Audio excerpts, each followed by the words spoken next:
읽겠습니다. 에스더 4장 1절에서 17절 말씀입니다.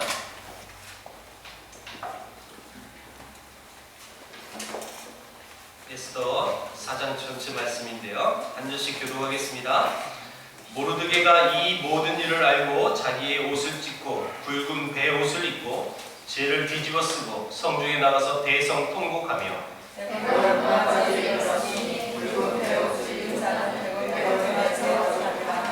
왕의 명령과 조서가 각 지방에 이름에 유다인이 크게 애통하여 금식하며 울며 부르짖고 굵은 베옷을 입고 죄에 누운 자가 무수하더라.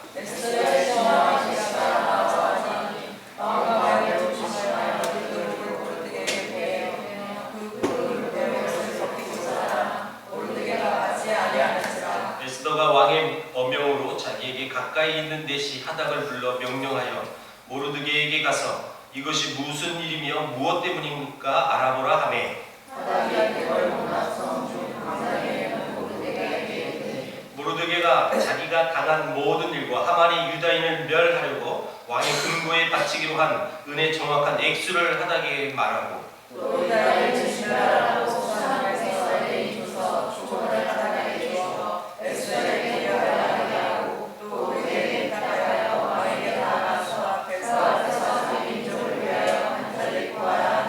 하닥이 돌아와 모르드게의 말을 에스더에게 알리매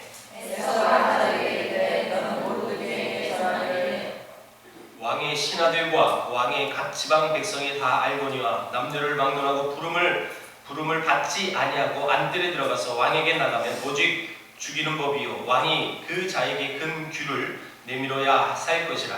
이제 내가 부름을 입어 왕에게 나가지 못한 지가 이미 30일이라 하라 하니라.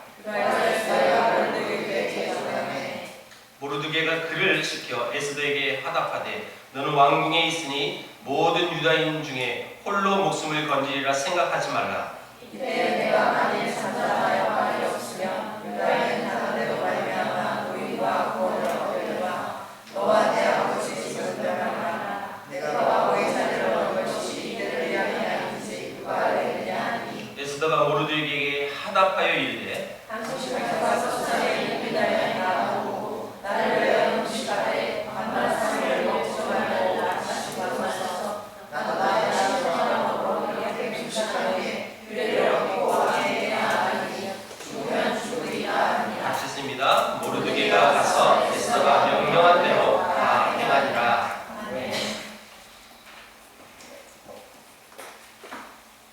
한 사람이 숫자가 얼마나 중요한지 역사 속에서 그 한 사람의 결정 때문에 역사가 바뀌어진 사건들이 굉장히 많습니다. 1776년에는 미국에서 우리 이 미국의 공영어가 영어를 쓸 것인지 독일어를 쓸 것인지 투표했는데 한 표 차로 영어가 된 거예요. 그때 독일어가 됐으면 지금 전 세계는 독일어를 썼을 거예요. 일리베티히 말하면서 1845년에는 한 표 차이로 텍사스가 미국 연방이 가입이 됐고 1875년도에는 프랑스가 군주제가 공화제로 바뀔 때도 한 표 차로 됐고 1923년도에는 히틀러가 한 표 차로 나치당을 점령하는 사건이 벌어집니다. 제 친구 목사도 한 표 차로 위임 목사가 됐어요. 한 사람만 바꾸면 역전이 되는 겁니다. 그렇죠? 그게 한 표가 아니라 두 표가 되니까. 이를테면 한 사람의 결정이 엄청난 파급 효과가 결말이 달라진다는 것입니다. 한 사람의 선교사가 전 세계를 바치면 한 종족이 복음화가 되는 것이고 한 정치인이 깨끗한 정치로 마음을 먹기로 했다면 그 국가는 깨끗한 정치를 할 수 있다는 거고 오늘 이 본문은 한 여인이 목숨을 걸고 간섭을 어기면서 진실을 밝히는 용기를 갖게 되어지니까 한 민족이 구원을 받더라는 거죠. 다시 말하면 한 사람의 그 결정이 역사가 달라지는 사건들이 참 많았다는 것입니다. 지금 하만이 유대인 이 말살 계획을 가지고 실제로 이 유대인들은 다 죽이려고, 자기 모르드게만 죽이려고 한 것이 아니라 이제 유다인 전체를 다 죽이려고 계략을 했습니다. 그러니까 여러분, 이 모르드게는 기가 막힌 거예요. 그래서 이 모르드게는 통곡하면서, 대성통곡하면서 이 수산성의 길을 걸어 다녔습니다. 이 소식을 들었던 유대인들도 충격을 받았고, 다 금식하고 애통하고 굵은 베옷을 입고 죄에 누운 사람이 많았다라고 표현했는데, 이 말은 그만큼 충격이 컸다는 거죠. 유다인의 입장에서는 지금 자기들이 하루아침에 다 죽게 돼 있잖아요. 충격이죠. 모르드게는 이 굵은 베옷을 입고 죄를 뒤집어 쓰고 대성통곡하면서 대궐문 앞까지 갔어요. 들어가지 못했다는 거죠. 그는 분명히 이 세례가가 되기 위해서 대궐 안에 들어갔던 사람이지만 이제 더 이상 들어갈 수 없어요. 그러면서 거기서 깨닫게 되어졌고, 그래서 거기서 하나님께 울부짖을 수밖에 없는 상황에 이르렀습니다. 다시 말하면 사실 여러분, 그 앞 세대의 고레스 왕이 이 이스라엘 민족을 해방시켜서 너희들 가라, 네인의 나라로 다시 돌아가서, 그래서 가서 여러분 실제로 예루살렘 성전을 다시 복원하고, 자기들 앞 세대는 그런 일을 했는데 지금 이들은요 안 가고 남아 있다가 지금 하루아침에 다 몰살될 위기에 처해 있다는 거예요. 이를테면 왜 내가 그때 안 갔을까? 왜 하나님의 성전을 지으려고 그렇게 했었던 우리 선배들처럼 왜 나는 그런 삶을 못 살았을까? 그런 한탄이 분명히 있었을 거예요. 충격을 받으면 기도할 수밖에 없어요. 특별히 우리 성도는, 이건 진짜 엄청난 큰 사건이에요. 충격이에요. 충격을 당하면 성도는 당연히 무릎을 꿇게 돼 있어요. 여러분이 아직 무릎을 앓고 있는 건 그만한 충격이 없는 것이에요. 저 개인적인 삶도 그래요. 내가 아파 죽을 것 같으니까 그렇게 하나님 안 찾던 내가 하나님 찾게 되더라는 거죠. 내 아들이 아파서 죽을 뻔하니까 그렇게 안 찾던 하나님을 찾게 되더라는 거예요. 어쩔 수가 없는 거예요. 그 충격에 여러분, 나는 아무것도 할 수가 없었어요. 오직 할 수 있는 건 하나님 앞에 매달릴 수밖에 없는 거예요. 지금 모르드게가 그런 심정이에요. 자기뿐만 아니라 자기 동족인 유대인이 다 죽게 됐는데, 그러니까 무릎을 꿇어요. 여러분, 우리가 이 충격적인 사건 그리고 충격적인 경험들을 하는 데 있어서 그게 무조건 나쁜 것은 아니에요. 그래서 그 자체가 저주만큼은 아니에요. 왜요? 그것 때문에 우리가 하나님 앞에 다시 한번 나갈 수 있는 기회가 생기는 거거든요. 그런 입장으로 이런 부분을 우리가 바라봐야 합니다. 여러분, 그런 충격 때문에 그래서 주님 앞에 매달리게 되고, 그 계기가 하나님의 역사가 나타날 수 있다는 사실을 발견하게 된다면, 내 개인의 삶 속에서 충격적인 그 사건이 오직 나쁜 것만은 아니라는 뜻입니다. 힘든 상황에 여러분, 우리는 그럼 어떻게 보통 반응합니까? 여러분, 믿지 않는 사람, 하나님을 모르는 사람들이면 여러분, 충격적인 사건을 당하면 뭘 마셔요? 술 마셔요. 어떻게 잘 알았어요? 해보셨나요? 믿지 않는다면 그 충격적인 사건을 잊고 싶어서 다른 어떤 물질을 이용한다는 뜻이에요. 그럼 잊혀지나요? 해결되나요? 그렇지 않죠. 그 순간은 까맣게 잊을 수 있어서 여러분 회피할 수는 있겠지만 그것은 이 모든 문제의 원천이 해결되지 않는다는 것입니다. 여러분, 우리에게 닥치는 어려운 일들을 우리가 잘 살펴보면 그것은 또 다른 하나님이 내게 주신 또 다른 기회일 수 있다는 것입니다. 그런 의미에서 엄청난 일이라 할지라도 모두 다 하나님께 매달릴 수 있는 기도의 기회가 되기 때문에 우리는 술에 매달리는 것이 아니라 기도의 자리로 들어가야 한다는 것입니다. 지금 현재 여러분들에게 어떤 일들이 지금 벌어지고 있나요? 그리고 최근 여러분들이 개인적인 삶 속에서 가장 충격적인 사건이 있다면 그건 뭡니까? 한번 생각해 보십시오. 지금 그 일은 분명 나에게 기도할 수 있는 기회가 되는 것이고 또한 기도의 제목이 되었다는 사실을 여러분들 꼭 믿으시기 바랍니다. 때로는 그것이 우리들의 신앙의 본질을 돌아볼 수 있는 또 하나의 계기가 되는 거고 하나님과의 관계 속에서 내 신앙을 다시 한번 점검할 수 있는 기회가 되는 것이고 또한 무관심했던 이 신앙의 불을 일으킬 수 있는 하나의 매개체가 될 수 있다는 사실. 여러분 이 사실 앞에서 신앙인들은 기뻐하고 감사할 수밖에 없죠. 아까도 제 개인적인 얘기를 했는데 내 인생 속에서 엄청난 큰 사건, 충격들의 사건들이 있었을 때 하나님 앞에 매달렸고 또 그에 마땅한 또 하나의 기회를 저에게 주셨어요. 저는 인생에 큰 두 가지 사건이 있었어요. 근데 그 두 가지 사건은 하나님의 은혜를 경험하고 내가 하나님 앞에 기도한, 다시 말하면 하나님의 그 기도의 응답에 대한 내 반응이 뭐냐? 그것은 다 신학 공부한다는 거였어요. 두 번 다. 첫 번째는 그렇게 반응했는데 중간에 안 했잖아요. 포기했잖아요. 그러니까 또 위기를 줘서 또 하게 만드신 거예요. 그러면 그 두 번째도 또 내가 안 했어요. 또 순종을 안 했다면 또 세 번째 충격이 있었겠죠. 세 번째는 아직 없는 거지. 다시 말하면 내 인생의 아주 굵직한 사건들, 그래서 나는 그것이 충격으로만 다가올 수밖에 없는 그 사건들이 하나님 앞에 매달릴 수 있는 기회가 됐고 또한 하나님 앞에서 놀라운 은혜를 경험할 수 있는 또 한 번의 기회가 됐다는 겁니다. 제가 왜 이 얘기 꺼낼까요? 이런 모르드게와 이 유대인들에게 엄청난 이런 지금 충격의 사건이에요. 그렇죠? 곧 있으면 다 죽는다니까요. 이거보다 더 충격적인 사건이 어디 있습니까? 그런데 그것이 그들에게 기회가 됐다는 거죠.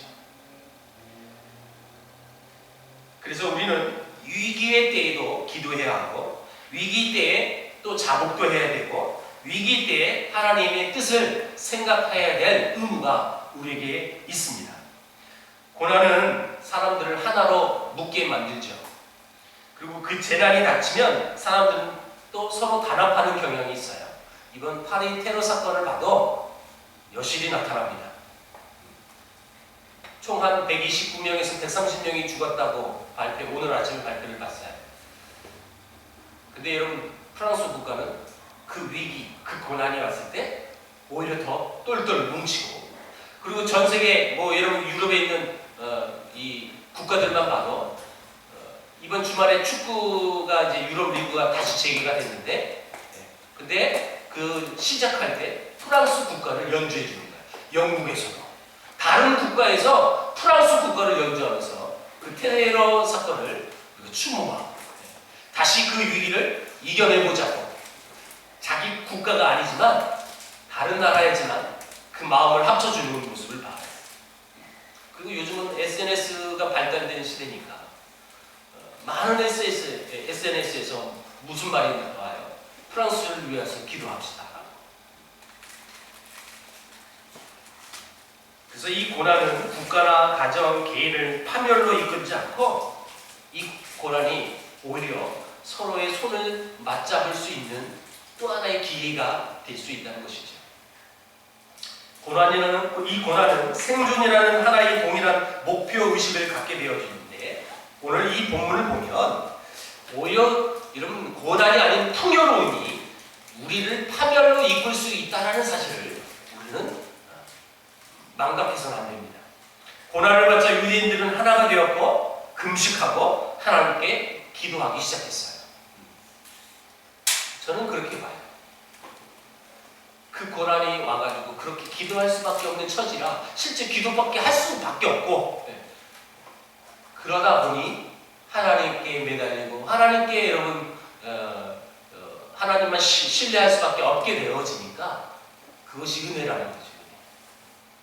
그리고 그것이 또 하나의 또 하나님을 또 붙잡을 수 있는 기회가 돼서 오히려 그 위기가 기회가 되고 아름답게 하나님 앞에 더 나아갈 수 있는 시작점이라는 것입니다. 여러분 이 사실을 들었던 에스더 왕후는 사실 처음부터 이 사실의 전말을 몰라가지고 왜 사촌 오빠 이 모르드게가 왜 무모한 짓을 할까? 여러분, 이 에스더가 모르드게를 위로하고 의복을 보냈는데, 여러분 그 의복을 입지 않았어요. 모르드게가. 여러분 왜요? 지금 이 8절에 보니까 이 모르드게가 하나님의 백성과 자기의 생명을 구하기 위해서 에스더의 협력을 요구하는데, 사실 에스더의 첫 번째 반응은 미온적이었어요. 여러분 그 위기가 다가왔을 때 우리가 잘 알고 있는 그래? 내가 죽으면 죽을게. 처음부터 그렇게 반응한 건 아니었거든요. 내가 그 위기는 잘 알겠지만 지금 모르드게가 요청한 그 요구를 받아줄 수가 없었어요. 여러분 이게 무슨 얘기입니까? 지금 이 에스더는 30일 동안 왕이 자기를 찾지 않았습니다. 왕이 찾지 않았는데 왕비라 할지라도 지멋대로 왕에게 찾아가서 왕이 자비를 베풀지 않으면 그 사람은 죽게 돼 있어요. 그 당시 문화였으니까. 그것을 변명했어요. 내가 이래서 지금 곧바로 이 일을 못 들어줘. 옛날에는 홀이라고 했는데 요즘 성경은 이걸 규라고 해석해봤어요. 그러니까 왕의 규를 내밀어주면 그렇게 무례한 짓을 해도 살 수가 있지만, 여러분 그것이 내밀어지지 않으면 자기는 죽게 돼 있거든요. 그런 문화를 알고 있었기 때문에 처음부터 죽으면 죽으리라 이렇게 하지 않았어요. 에스더가 모르드게의 요청을 거절한 이유는 분명했습니다. 사실 거짓도 아니고 사실이거든요. 우리에게도 당연한 일을 해야 할 때가 있어요. 근데 분명히 에스더가 자기 동족인, 자기 또 모든 유대인들이 다 죽어야만 되니까 그건 자기 일일 수도 있는데 처음부터 핑계를 대면서 그 일을 수락을 하지 않았거든요. 이런 패턴이 우리 삶 속에서 똑같이 벌어져요. 우리 신앙인들이 마땅히 해야 할 일인데 이런저런 핑계를 대고 하지 않는 것들이 굉장히 많습니다. 여러분 핑계 없는 무덤 없다고. 다 핑계는 있어요. 이래서 못하고요, 저래서 못하고요. 교회마다 연말이 되면 어려움이 하나 있는데 그게 뭐냐면 내년도 일꾼을 세우는 거예요. 뭐 맡기려면 난 이래서 안 되고요, 난 저래서 안 되고요, 이런 핑계가 많아요.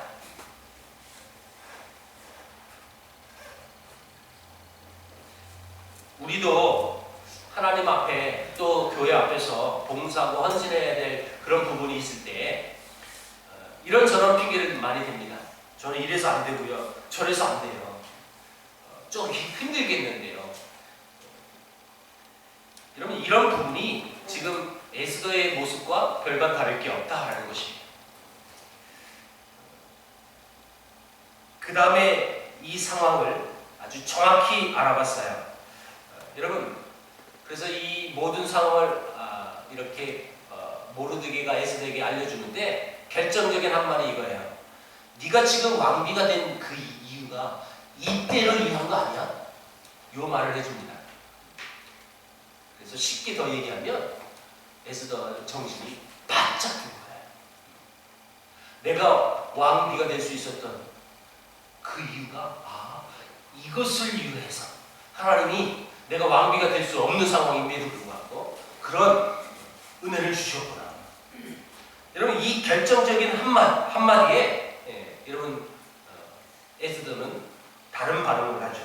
사실 지금 이 모르드게가 에스더에게 한 말 중에 하나는 네가 하지 않으면 다른 데로 이런 말이 나와요. 자 13절 보세요.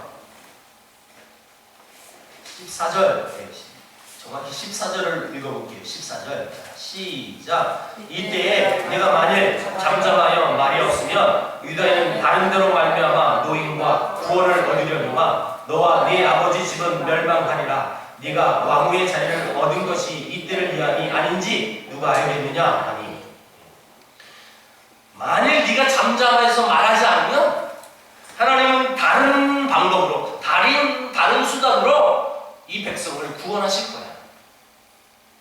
여러분 이 말의 의미를 또 우리가 부여해야 돼요. 이 말은 하나님의 백성인 유다는 결코 죽지 않는다라는 이 모르드에게 확신이 들어가 있는 거예요.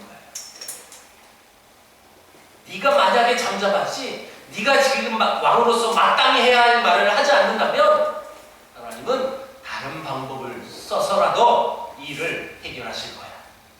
이 말이 그런 의미거든요.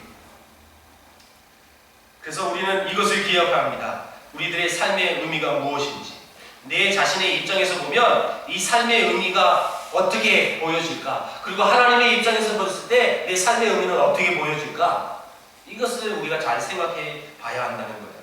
하나님의 입장에서 보면 나는 바로 이 때를 이루기 위해서 지금까지 하나님 날 준비시켜 주셨다. 이 비밀을 우리가 붙들어야 한다는 것이에요. 어느 때요? 이 때요. 지금 이 때요.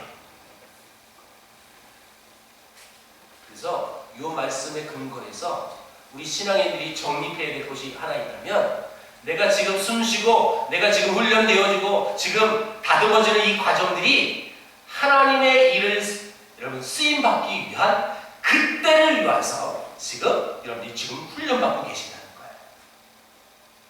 여러분 하나님 앞에 쓰임을 받는 잘 준비되어야 될 거 아니겠습니까?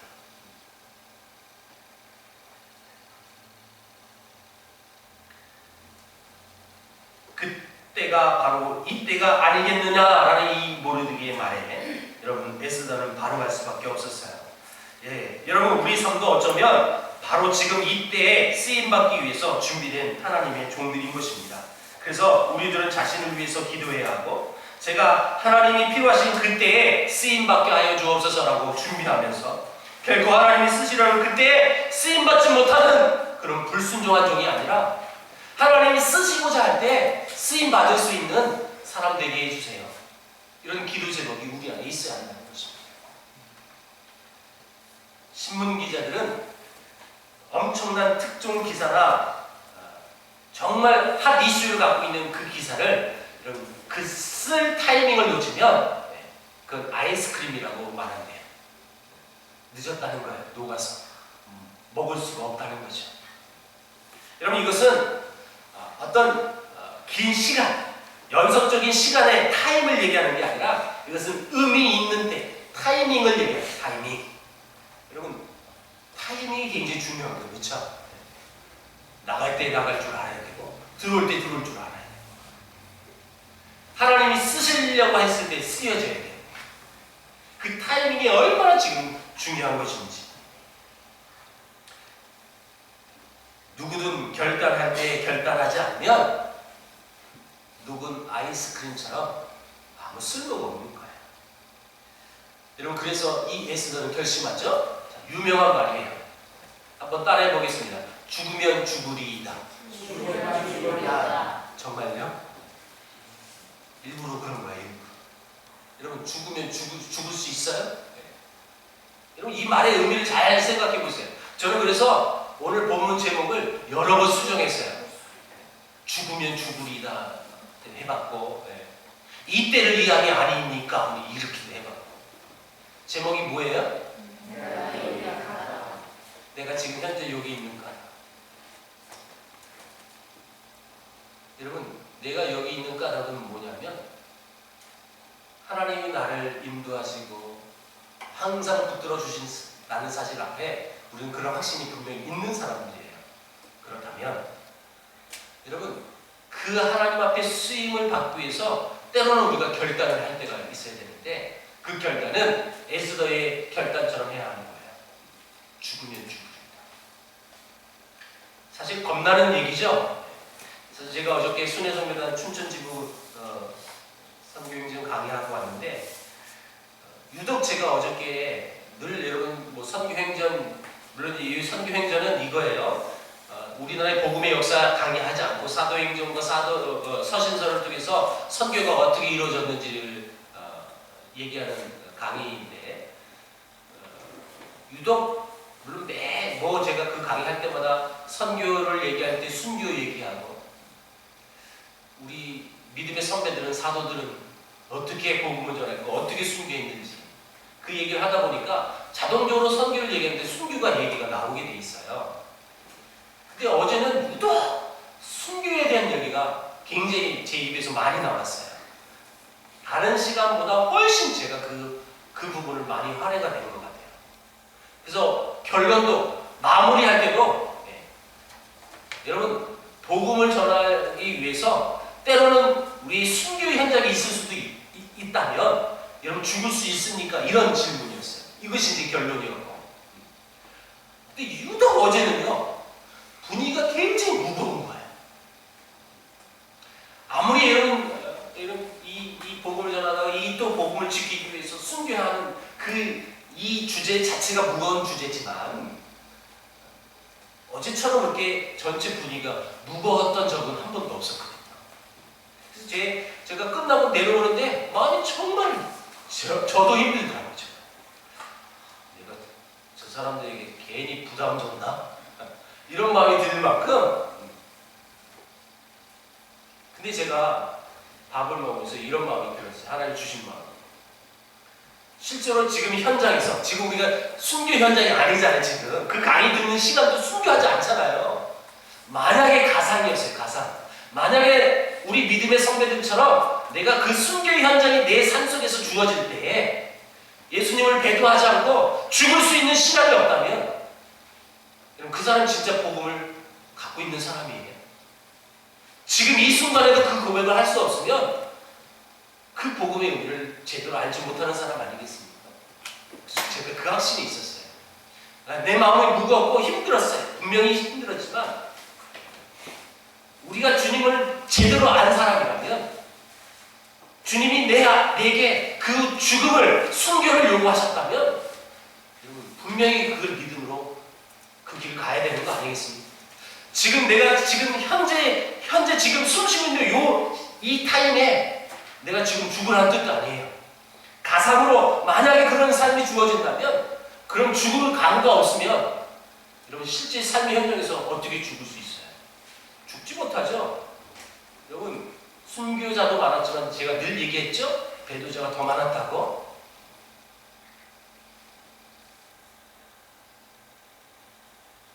또 이런 말이 있어요. 여러분 죽을 각오로 하는 사람은 뭐든지 다 할 수 있어요. 그렇죠?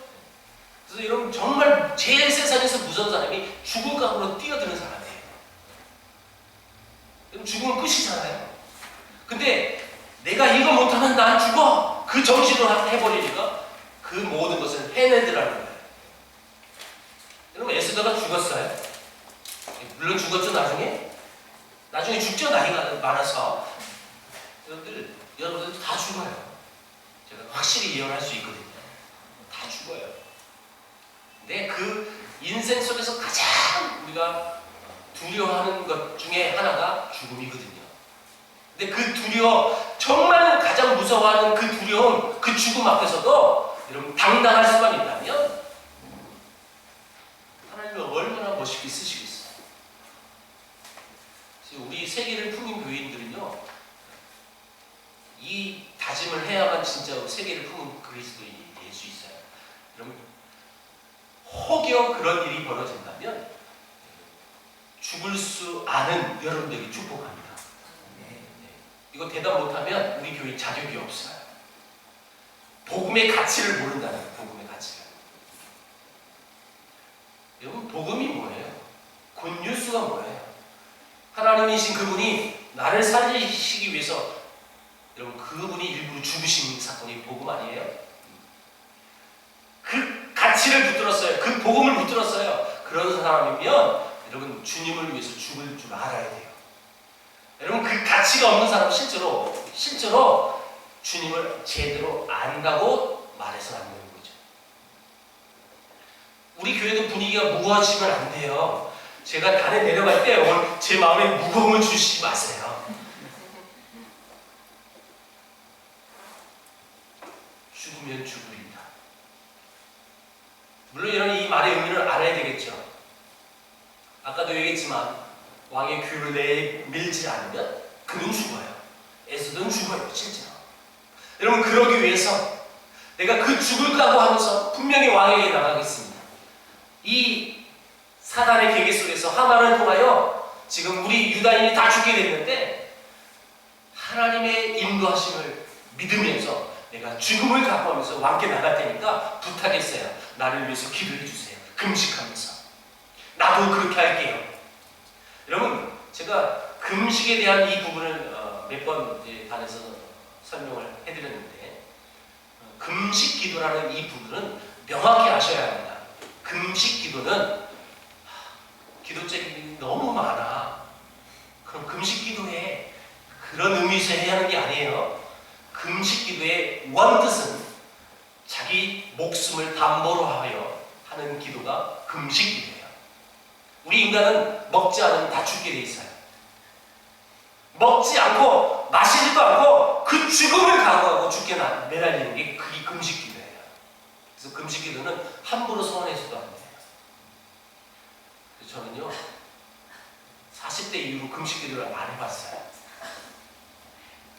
그전에는 많이 했어요. 제가. 성경의 진정한 의미를 알고 나서 섣불리 못하겠더라고요. 그리고 이제 굶는 게 싫은 것 같아요. 배불렀죠?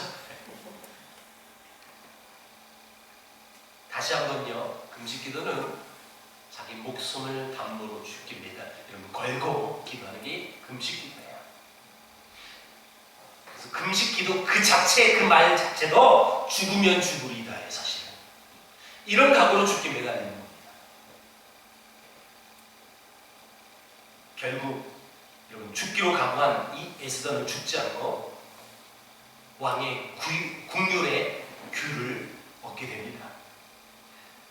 그렇게 각오했더니 생각지도 못했던 은혜가 따라왔다는 것이죠. 여러분 이런 부분을 우리는 이렇게 해석해야 합니다. 우리는 왕도 없고 우리는 왕후도 아니고 이를테면 그 과정을 십자가의 사건과 우리가 연루해서 한번 생각해 보세요. 많은 우리 신앙인들이 십자가는 어쩌면 짐이다. 어쩌면 그 십자가는 너무 무거워서 그 십자가를 지고 가는 그 삶 자체가 너무 힘들고 고달프다라고 많이 생각을 합니다. 그런데 십자가는 결코 무거운 것이 아니고 우리를 죽게 하는 것도 아니고 용기를 가지고 그 십자가를 지게 되어지면 오히려 그 십자가는 의외로 가볍게 되어 있습니다. 그리고 오히려 그 십자가를 짊어짐으로 인해서 자유함을 누립니다. 십자가를 짊었다는 것은 자유가 없어질 것처럼 보여지지만 하나님이 내게 맡겨진 그 십자가를 달게 지고 가면 그게 진짜 가벼운 거고 그게 진짜 자유가 되는 겁니다. 주 안에서 나를 죽이고 주를 따르겠다는 마음은 새로운 자유와 기쁨과 은혜를 경험하게 될 수밖에 없습니다. 왜 우리에게 기쁨이 없고 왜 우리에게 은혜가 부족합니까? 그것은 우리의 마음이 세상 것에 쏠려 있고 그런 것들로 영혼의 기쁨과 만족을 채우려고 하고 있기 때문에 기쁨도 없고 은혜도 없는 거예요. 마지못해서 억지로 십자가를 질질 끌고 가면 기쁨도 없는 거예요. 마지못해서 이 교회에 주일 나와서 예배 드리는 건 기쁨도 없는 거예요. 은혜도 없고요. 분명히 강조합니다. 여러분 교회에 주일 나올 때 기쁨으로 나오십시오. 기쁨으로 예배 드리십시오.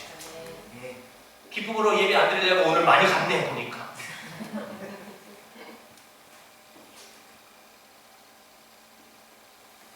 죽으면 죽으리다라는 이 결단은 우리 신앙인들이 반드시 해야 할 결단입니다. 근데 여러분 실제로 죽음이라는 게 결코 쉬운 게 아니거든요. 내 생명을 다해서 주를 섬긴다는 그 자체가 결코 쉬운 일이 아니에요. 말이 죽으면 죽으리이지 실제로 그런 삶을 살아내기가 얼마나 어렵고 힘든 것인지. 그럼에도 불구하고 저는 목회자로서 선교사로서 이 단에서 단호하게 선포하고 싶어요. 그럼에도 불구하고 우리가 죽으면 죽으리다라는 결단하며 나가는 저와 여러분들이 주의 이름으로 축원합니다.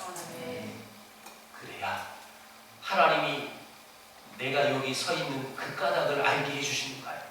여러분 그때를 위해서 하나님 나를 지금 훈련시키고 단련시켜 주시는 건데 이 때를 위하기 위해서 계속 지금 나를 하나님 만들어 가고 계시는 중이 있습니다. 그 비밀을 안다면 지금 현재 내가 왜 여기 있는지 알게 돼 있어요. 현재 내가 지금 집에 안 가고 왜 이 자리에 앉아 있는지 그 자신도 알 수 있다는 것입니다. 그 의미를 깨달아서 그 지금 현재의 삶이 여러분 최선을 다해 주만 섬길 수 있는 이런 300일 주의로 축원합니다. 기도하겠습니다.